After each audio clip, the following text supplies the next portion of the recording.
Hello everyone. तो चलिए आज का क्लास स्टार्ट करते हैं और आज का क्लास आपका सिनोनिम्स का नेक्स्ट पार्ट नंबर 30 और ये प्रीवियस ईयर के क्वेश्चंस हैं किरण पब्लिकेशन से। अगर आप नए हैं तो टेलीग्राम पे सर्च करना त्रिगीतम, आपको दो ग्रुप मिलेगा, त्रिगीतम इंग्लिश यूट्यूब चैनल और त्रिगीतम 4M क्लब, दोनों ज्वाइन हो सकते हो और दोनों पे आपको मिलेंगे डेली बेसिस पे प्रैक्टिस के क्विजेस। ठीक है, तो वहाँ पर आप प्रैक्टिस कर सकते हो।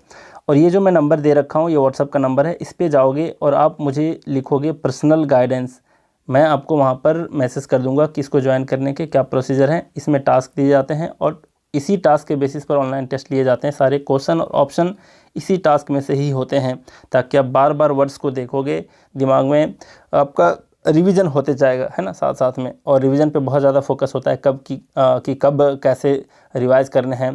परफॉर्मेंस के आधार पर आपको बताया जाता है कि आपको वापस करना चाहिए रिवाइज या नहीं करना चाहिए, और फिर लास्ट तक करने के बाद फिर से स्टार्ट करना चाहिए, है ना। तो अच्छे ढंग से आप सीख पाओगे। अब ज़रा बात करते हैं, देख लो यहाँ पर फर्स्ट वर्ड क्या है, इररेसोल्यूट। देखो रिसोल्यूट का क्या मतलब होता है।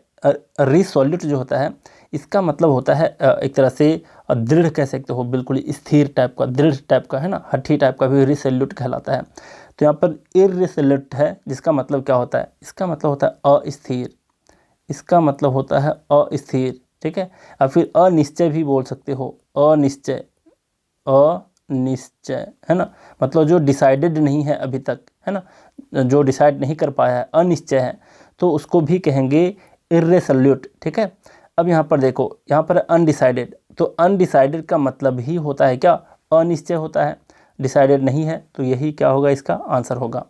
और अगर आपको इसके एक्स्ट्रा वर्ड देखने हैं तो आप ध्यान में रख सकते हो कि एक इसका एक्स्ट्रा वर्ड होता है वैसिलेटिंग, वैसिलेटिंग। ठीक है, तो वैसिलेट करता है, जो बिल्कुल डगमगाता है, जो अस्थिर है, उसको कहते हैं वैसिलेटिंग। तो इर्रेसोल्यूट और अनडिसाइडेड और वैसिलेटिंग आपस में क्या है, सिनोनिम्स हैं। एंग्री, एंग्री का मतलब गुस्सा होता है, ये तो होगा नहीं। इग्नोरेंट, इग्नोरेंट का मतलब अज्ञानी होता है, मूर्ख होता है, तो इसका होगा नहीं। फर्म, फर्म जस्ट इसका उल्टा हो गया, मतलब दृढ़ के सेंस में, तो ये तो इसका आंसर सिनोनिम होगा नहीं। तो इर्रेसोल्यूट और अनडिसाइडेड और वैसिलेटिंग आपस में सिनोनिम्स हैं। अब जरा बात करते हैं कि फ्रूगल, फ्रूगल का मतलब आप लोग पढ़े होंगे, इसका मीनिंग कंजूस, है ना, लेकिन कंजूस का थोड़ा सा नेगेटिव मीनिंग होता है। अब मैं आपको यहाँ पर बताता हूँ कि फ्रूगल का अर्थ होता क्या है एक्चुअली।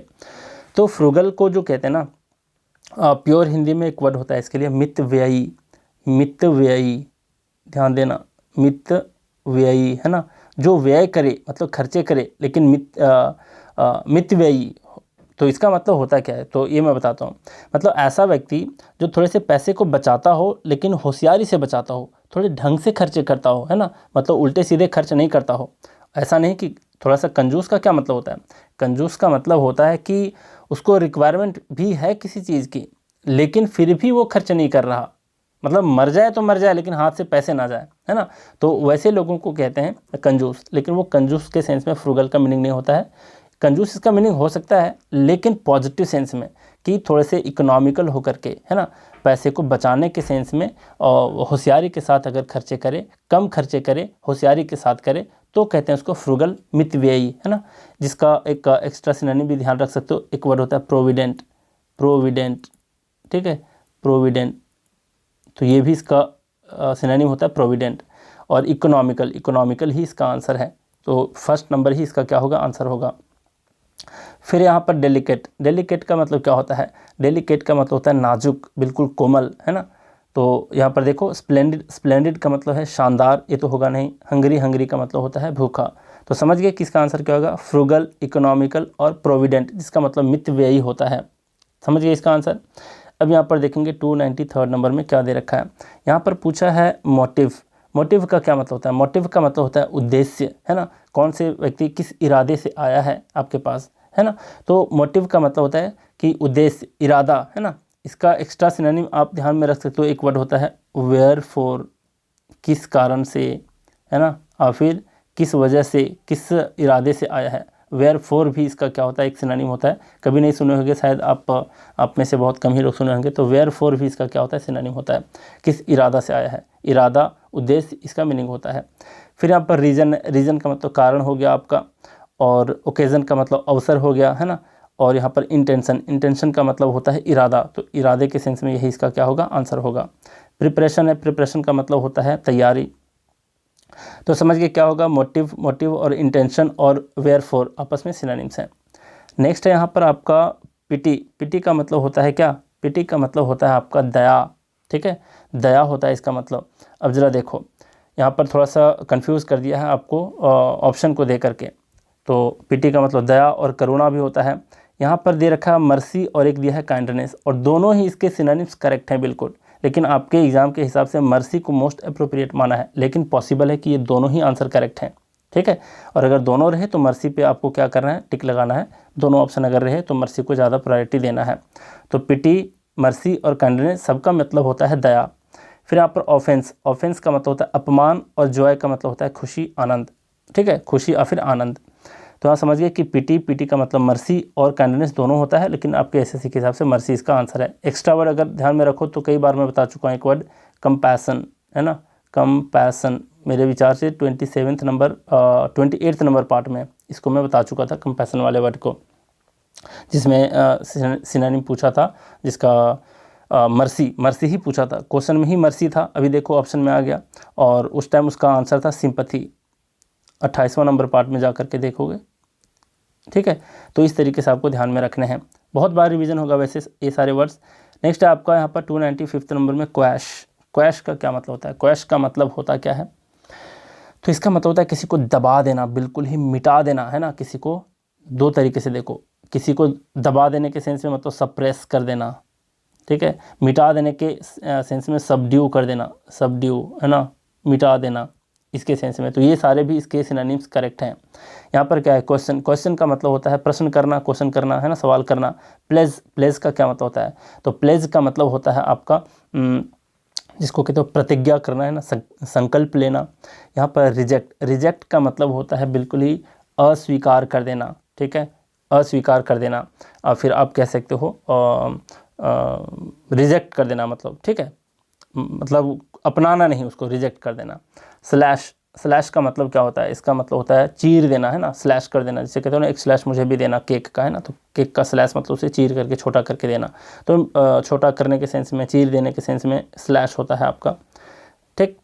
अब ज़रा देखो यहाँ पर देखो इसका आंसर होगा क्या, इसका आंसर होगा रिजेक्ट, क्योंकि क्वेश्चन तो होगा नहीं, प्लेस तो होगा नहीं, स्लैश तो होगा नहीं, तो इसका जाहिर सी बात है कि रिजेक्ट ही इसका मोस्ट अप्रोप्रिएट आंसर है, और रिजेक्ट ही इसका आपका आंसर दे रखा है। तो क्वैश मतलब क्या होता है, सप्रेस करना, सबड्यू करना, रिजेक्ट करना, ये सारे इसके आंसर हैं, ठीक है। और जहाँ तक देखा जाए तो एक अप्रोप्रिएट ऑप्शन यहाँ पर दिया हुआ नहीं है, तो इसलिए अगर मोस्ट अप्रोप्रिएट सेलेक्ट करने को कहे तो रिजेक्ट ही होगा, ठीक है। नेक्स्ट आपका क्या है, 296 नंबर में है मेटिकुलस का क्या अर्थ होता है भाई, तो देख लो, मेटिकुलस का मतलब होता है कुछ ऐसे व्यक्ति होते हैं ना जो बिल्कुल ही बहुत ही ज़्यादा सावधान रहे, बहुत ही ज़्यादा सतर्क रहे, अति सावधान, अति सतर्क के सेंस में। तो सावधान के सेंस में यहाँ पर पूछा है मेटिकुलस का सिनोनिम, ठीक है। तो यहाँ पर देख लो आपके एग्ज़ाम में तो दे रखा है क्या मेथोडिकल, जो कि इसका आंसर होगा नहीं, इसका आंसर होगा पेनस्टेकिंग का मतलब होता है सावधान।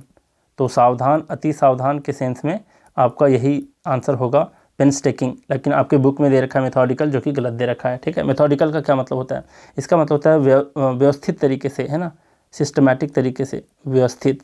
तो ये इसका आंसर दे रखा है, लेकिन मोस्ट अप्रोप्रिएट है पेनस्टेकिंग, जिसका मतलब सावधान होता है। यहाँ पर करेक्ट का मतलब सही होता है। फिर क्लीन का मतलब क्या होता है, तो क्लीन का मतलब जानते हो आप लोग, साफ़ सुथरा करना, ठीक है। अब यहाँ पर देखो पेनस्टेकिंग तो देख लिए, और यहाँ पर मेटिकुलस भी देख लिए, तो इसके अगर एक्स्ट्रा वर्ड ध्यान में रखना हो बिल्कुल ही सतर्क के सेंस में, बिल्कुल ही सावधान के सेंस में, तो आप ध्यान में रख सकते हो। एक वर्ड होता है स्क्रूपलस, कई बार बता चुका हूँ SP बक्सी वाले सीरीज़ में, स्क्रूपलस। तो स्क्रूपलस ही क्या है, इसका आंसर है, मतलब सिनोनिम है। तो मेटिकुलस, स्क्रूपलस और पेनस्टेकिंग आपस में क्या है, सिनोनिम्स हैं। फिर है 297 में आपका एक वर्ड एबेंडेंट का क्या मतलब होता है, एबेंडेंट का मतलब होता है जिसको कहते हो प्रचुर, है ना, बहुत ज़्यादा मात्रा में होना।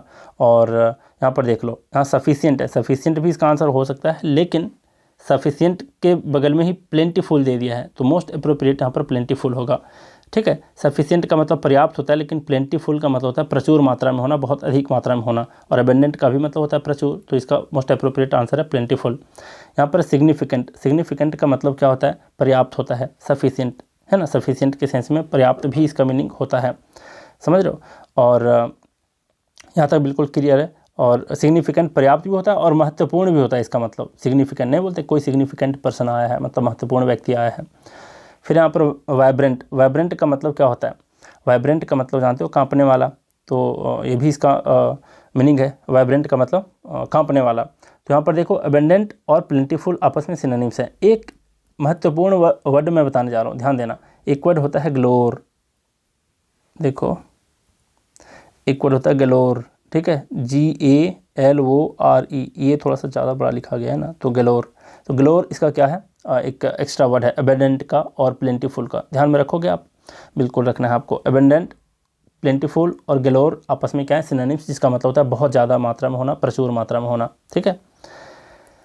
अब यहाँ पर 298 नंबर में दिया है एंटिसिपेट। एंटिसिपेट का क्या मतलब होता है? एंटिसिपेट का बताओ। एंटिसिपेट का मतलब होता है किसी से अपेक्षा करना, है ना, किसी से उम्मीद करना, होप करना भी कह सकते हैं। तो किसी हद तक होप भी इसका आंसर है, लेकिन एक्सपेक्ट दे रखा है बीच में। एक्सपेक्ट का मतलब एग्जैक्ट होता है आपका अपेक्षा करना, उम्मीद करना, है ना, किसी से। तो एक्सपेक्ट ही इसका मोस्ट अप्रोप्रिएट होगा। हालांकि होप भी इसका आंसर हो सकता है आशा करने के सेंस में, लेकिन मोस्ट अप्रोप्रिएट जो बोलते हैं ना कि अगर दो ऑप्शन हो तो उसमें से कौन सा वर्ड ज़्यादा रिलेट कर रहा है, कौन सा वर्ड जो है वो थोड़ा सा ग्रेविटी रखता है अपने आप में, है ना। तो यहाँ पर एक्सपेक्ट जो है ये आपका एंटिसिपेट का मोस्ट अप्रोप्रिएट वर्ड है। तो ध्यान रखना इस चीज़ को, जिसका मतलब क्या होता है? अपेक्षा करना, उम्मीद करना। फिर यहाँ पर क्या देख लो, एंटागोनाइज। एंटागोनाइज का क्या मतलब होता है? एंटागोनाइज का मतलब होता है विरोध करना, तो ये तो इसका आंसर होगा नहीं। और यहाँ पर एक्सेप्ट दिया है जिसका मतलब स्वीकार करना होता है, तो ये भी इसका आंसर होगा नहीं। तो एंटिसिपेट और एक्सपेक्ट आपस में सिनोनिम्स हैं। होप भी किसी हद तक है, लेकिन एक्सपेक्ट दिया है तो इसका मोस्ट अप्रोप्रिएट एक्सपेक्ट ही होगा, है ना। और निर्भर होने के सेंस में, अपेक्षा करने के सेंस में आप ध्यान रख सकते हो एक word bank on. Bank on का मतलब भी होता है निर्भर होना और फिर उम्मीद करना, ठीक है। तो इसका उम्मीद करने के भी सेंस में होता है, एंटिसिपेट का सिनोनिम हो सकता है ये। तो मैं फिर से पढ़ दूँ, एंटिसिपेट, एक्सपेक्ट और बैंक ऑन आपस में सिनोनिम्स हैं। फिर है 299 नंबर में रिस्ट्रिक्ट। रिस्ट्रिक्ट का क्या मतलब होता है? रिस्ट्रिक्ट का मतलब होता है रोकना, प्रतिबंधित करना, है ना। यहाँ पर है कर्टेन, कर्टेल, है ना। कर्टेल का मतलब होता है छोटा करना फिर कम करना। यहाँ पर है प्रोहिबिट। प्रोहिबिट का मतलब ही होता है रोकना फिर प्रतिबंधित करना, और यही इसका क्या है? आंसर है। रिटेन। रिटेन का मतलब होता है क्या? बनाए रखना, किसी चीज़ को रिटेन रखना, है ना। फिर रिटेल। रिटेल का मतलब होता है खुदरा, फिर फुटकर में जो हम लोग खरीदते हैं सामान, खुदरा सामान खरीदते हैं, उसको कहते हैं रिटेल। तो यहाँ पर समझ गए, मतलब थोक का जस्ट इसका उल्टा हो जाएगा रिटेल, होलसेल का। फिर यहाँ पर रिस्ट्रिक्ट है और प्रोहिबिट है, आपस में सिनोनिम्स है। एक वर्ड और मैं बताता हूँ जिसका मीनिंग क्या होता है। ये आपको क्यों कंफ्यूज कर रहा है ये देखना, रिटेन और रिटेल वर्ड दे करके रिस्ट्रिक्ट का, क्योंकि इसका एक सिमिलर साउंड करता हुआ, रिटेन और रिटेल के जैसा एक सिमिलर साउंड करता हुआ एक इसका सिनोनिम होता है, इसलिए ताकि आप कंफ्यूज कर जाओ, और इसलिए ये सारे वर्ड्स को दिया हुआ है।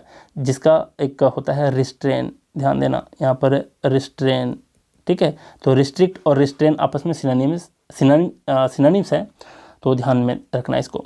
तो रिस्ट्रिक्ट, प्रोहिबिट और रिस्ट्रेन आपस में सिनोनिम्स है। अब यहाँ पर देख लो 300 नंबर में क्या दिया है? ट्रेमेंडस। ट्रेमेंडस क्या दिया है? ट्रेमेंडस का मतलब होता है क्या? तो इसका मतलब होता है, देखो मैं आपको इंग्लिश में लिख करके बताता हूँ, तब आप ज़्यादा रिलेट कर पाओगे, है ना। इसका मतलब होता है नोटेबल, ध्यान में रखना, यहाँ पर है notable by extreme, by extreme size, फिर पावर, साइज, पावर, या फिर एक्सीलेंस, है ना, एक्सीलेंस, इस चीज़ को ध्यान में रखना। क्या मतलब हुआ इसका? नोटेबल का मतलब क्या होता है? नोटेबल का मतलब होता है प्रसिद्ध, है ना, मशहूर, कोई विशिष्ट, है ना, विशिष्ट के सेंस में। तो कोई व्यक्ति अगर विशिष्ट है, बहुत ही अधिक, एक्सट्रीम के सेंस में, अगर उसके पास साइज़ है, मतलब बहुत ही बड़ा साइज़ का है, और फिर उसके पास बहुत ज़्यादा पावर है, बहुत ही अधिक एक्सीलेंस है उसके पास, है ना, तो इस सेंस में हम कहते हैं कि वो व्यक्ति ट्रेमेंडस है। तो ट्रेमेंडस का मतलब कुछ समझ में आ रहा है कि क्या होना चाहिए? अब मैं आपको बताता हूँ, देख लो। ऑसम है। ऑसम का मतलब क्या होता है? ऑसम का मतलब हो गया आपका बहुत बढ़िया, है ना। और यहाँ पर कंसिडरेबल है। कंसिडरेबल का मतलब हो गया आपका एक तरह से पर्याप्त, है ना, महत्वपूर्ण के सेंस में।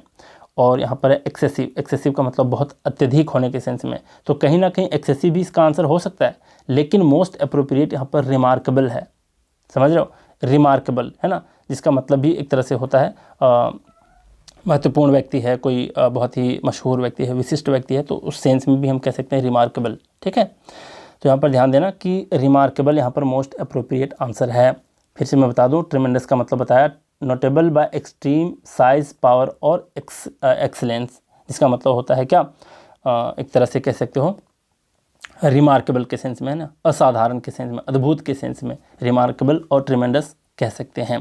खैर ट्रिमेंडस के सेंस में देखा जाए, साइज़ के सेंस में अगर ट्रिमेंडस मीनिंग होता है बहुत अधिक बड़ा साइज़ होने के सेंस में, तो एक्सेसिव भी कहीं ना कहीं इसका सिनोनिम हो सकता है, लेकिन मोस्ट अप्रोप्रिएट यहाँ पर दिया हुआ है आंसर ट्रिमेंडस का रिमार्केबल, ध्यान में रखना। ठीक है, और अगर एक्स्ट्रा ध्यान में रखना चाहो तो एक्सेसिव के सेंस में भी आ जाता है इसका ह्यूज, है ना, एक वर्ड होता है ह्यूज और एक वर्ड होता है एस्ट्रोनॉमिकल।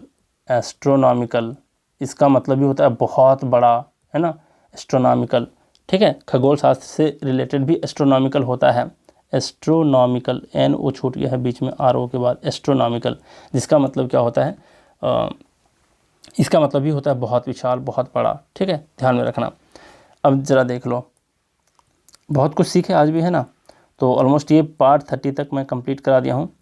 अच्छा, एक बात मुझे बताना, आप चेक करके बताना, ठीक है, मुझे लगता है कि एस्ट्रोनॉमिकल अभी मैं बताया बहुत बड़ा के सेंस में एस्ट्रोनॉमिकल, और इसका एक और मीनिंग बताया खगोल शास्त्र से रिलेटेड, है ना। अब मुझे अब बताओगे एस्ट्रोलॉजिकल, एस्ट्रोलॉजिकल का क्या अर्थ होता है। ठीक है, सिर्फ ज्योतिष से रिलेटेड होता है या फिर कोई और भी मीनिंग होता है, अगर आप जानते हो तो ठीक है, नहीं जानते तो कहीं पर चेक करके आप मुझे कमेंट में बता सकते हो। अब ज़रा बात करते हैं, हाँ अब ये 30th नंबर पार्ट है, तो लास्ट में मैं फिर से आपको रिमाइंड करवा दूं कि इसको आप ज्वाइन कर सकते हो पर्सनल गाइडेंस को। यहाँ पर सिर्फ पर्सनल गाइडेंस टाइप करना, मैं आपको प्रोसीजर सेंड कर दूंगा। ठीक है, तो चलिए आज भी बहुत कुछ सीखे, आज का क्लास यहीं रैप अप करते हैं। Thank you very much.